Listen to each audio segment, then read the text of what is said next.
Hello everyone, this is David from Automotive Press. I just heard today from a local newspaper in San Antonio, Texas, that Toyota is cutting the production of the Tundra by half. So they have two shifts normally, but they're cutting one of the shifts out to only have one shift of production. They did state in the newspaper article that it is due to the COVID issue as well as supply issues. So we're not sure which of those have a bigger impact. But either way, it's going to be running on one shift for a while until such time that they can resolve these issues. Now, this may or may not explain the continuous delay in the Tundra delivery, including the one I bought, which is the 2022 Tundra Platinum. It's now delayed in total 2 months since the original date. So I'm a little bit disappointed with that. It should be here any moment now in a week or two. So I'm hanging on tight and hoping that there will be no further delays. But other people who are waiting for their Tundra to arrive in the next couple months might continue to see some delays. But let's hope that these situations will get better and better as time goes so that all of us can access what we want and be able to drive this beautiful truck.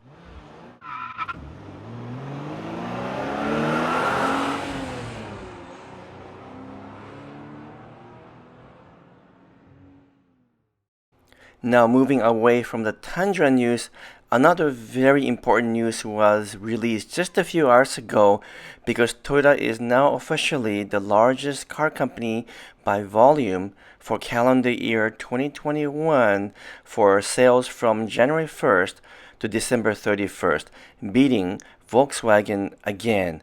So this is a really amazing news because General Motors was also beaten by Toyota as the largest car company in the US for the first time in many decades. So let's take a look at some of these numbers, which are impressive indeed. So once again, this new information was released just a few hours ago at the Toyota Global Media site, but it might be easier to go and take a look at the Automotive News site because they explain things a little bit better.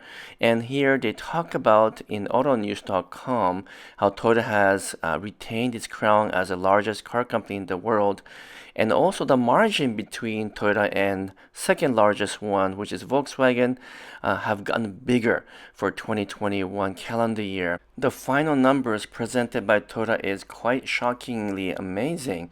So Toyota increased the sales by some 10.1% worldwide to 10.496 million vehicles for calendar year 2021 compared to 8.882 for Volkswagen. So there's a wide margin now.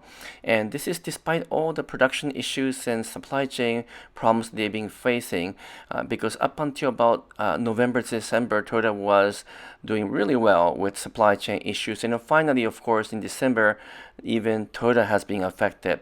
But that didn't stop Toyota from achieving these big numbers. But despite this huge accomplishment, Toyota, as usual, has been very humble about this whole thing. They said being number one has never been Toyota's focus, and we see our sales performance as a collective result of each individual customer's decision to support our brand. So they are not saying being number one is the goal. In fact, they say our company's goal is to be the best brand for safety and quality. And it's not about the numbers. And that very much echoes all the things I've learned and experienced dealing with Toyota and working for Toyota in different capacities. And I've fortunately have met every single president from Toyota in the last 30 years. And every single time I ask this question, whether they always wanted to be the biggest car company in the world, every single president said to me in different ways, no, we're not about sales. We're not about the numbers. We're here for the customers. We just want to develop and produce cars and trucks that people really want. Now, despite all that good news, Volkswagen still tops Toyota in terms of pure electric vehicles, and that's because Toyota has been a little bit late in the game, even though BZ4X is coming out this summer. So those are some numbers that Toyota still has to catch up. Now, Toyota has done very well in terms of the hybrid cars and vehicles because they've been doing that for a long time.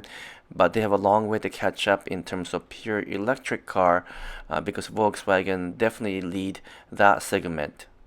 So looking at the numbers more carefully, the Volkswagen Group globally delivered 453,000 pure electric vehicles or battery electric vehicles in 2021. Compare that to Toyota, which only had 14,407 units, obviously because they're not in that market yet. That's coming very soon.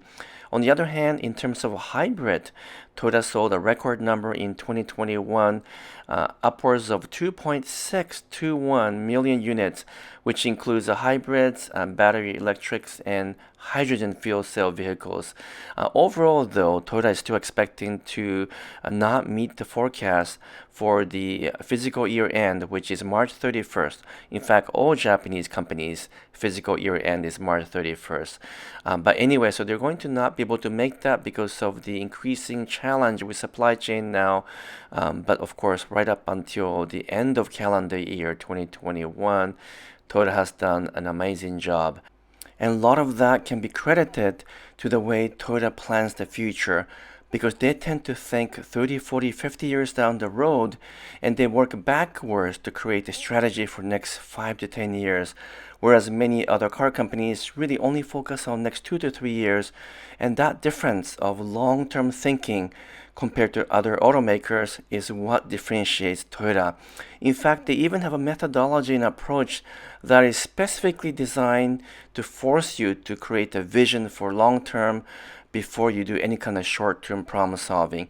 It's a really fascinating approach they have, and their philosophy of managing their suppliers, of their teams, and their workforce, once again, is quite refreshing and very different from other car companies. Overall, Toyota is expected to do really well in 2022 with more and more cars being introduced, and they should be able to handle their supply chain better now because things are slowly coming back to life. And by 2030, Toyota has already announced they're going to introduce 30 electric vehicles, so that's amazing. Not to mention that newer battery technology by that time will be dominant, making electric cars much more accessible, more affordable, and they would have longer range. And thankfully, Akio Toyoda promises that these electric cars will not be boring. In fact, he said he's going to ensure that these things are fun to drive, bring a lot of passion to the way that driving feels on the road. And as you can see from this fun driving clip, he is kind of enjoying the driving with Koji Sato, who is the president of Lexus and also Gazoo Racing.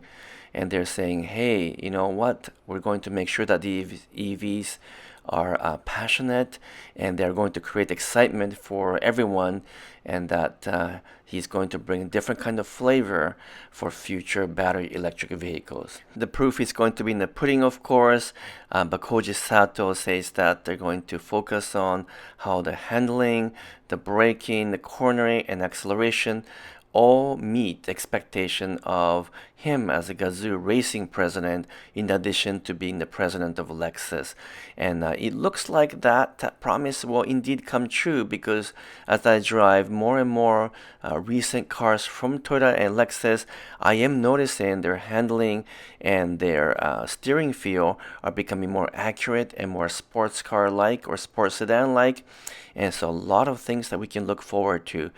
And also, they're going to be introducing some fascinating electric sports cars down the road, as you can see here, which is hard to believe that Lexus and Toyota will come this far. But there's a lot more to come that we want to talk about the future of Toyota and Lexus. But I'm going to sign off for now. Thank you so much for watching. A lot more to come.